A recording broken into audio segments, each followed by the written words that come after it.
Well, Jane Austen's 1815 classic novel Emma getting a 21st century look. The film of the same name in theaters now, and joining us this morning to talk about it, Anya Taylor-Joy, who plays Emma. Good morning. Thanks so much for being with us. No, good morning. Thank you for having me. I'm sure so many people are so familiar with the story through the novel and through the other film adaptations, but for those who may not know, tell us a little bit about it. So it's based on the classic Jane Austen novel of the same name, and Emma follows a very young and very privileged young lady who, I think mostly through boredom, starts to kind of mess around in other people's lives and matchmake, much to her own detriment. But it does have a happy ending, I will say that. Yeah, and again, it is a story that so many people are familiar with in the last few decades, at least, some film adaptations that have been well received and successful. Did you draw on that some, or was that intimidating to tell the story again? Or? Well, the other adaptations hadn't crossed into my life prior to taking the role, and I really wasn't going to start watching them after I'd accepted it, because I think that would have freaked me out a little bit. That being said, I'm a big fan of Clueless, and I loved that I got to say, oh yeah, I'm watching Clueless for research.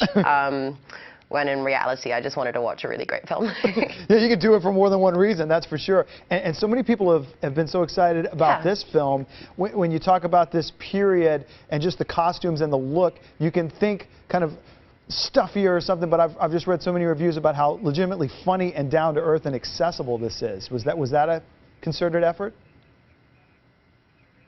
Yeah, absolutely. It's strange. People don't seem to associate Jane Austen with funny, which always blows my mind, because as a big fan of the book, she's just so witty. And what's funny then really is as funny now. Like, people haven't really changed that much. They were just wearing corsets. So I think it was important to us to humanize the characters and to allow you to laugh with and at them, because at the end of the day, it is a satire on class and wealth and all of these things. So yeah, it's definitely funny. That is a really good point. Like you talk about, obviously a great story is a great story, whether it was out 500 years ago or now, but some of the elements of drama and other things, it seems like people are ready to just take that on as opposed to comedy. But like you said, comedy is timeless. If something was truly humorous a couple centuries ago, it would be now. Yeah.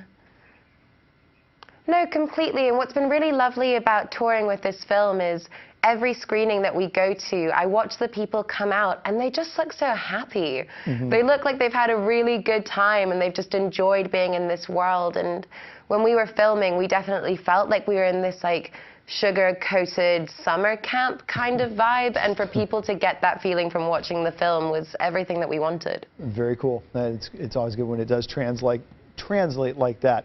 Anya Taylor-Joy, thank you so much for spending a little time with us. Again, Emma is out in theaters now. We appreciate it. Thank you.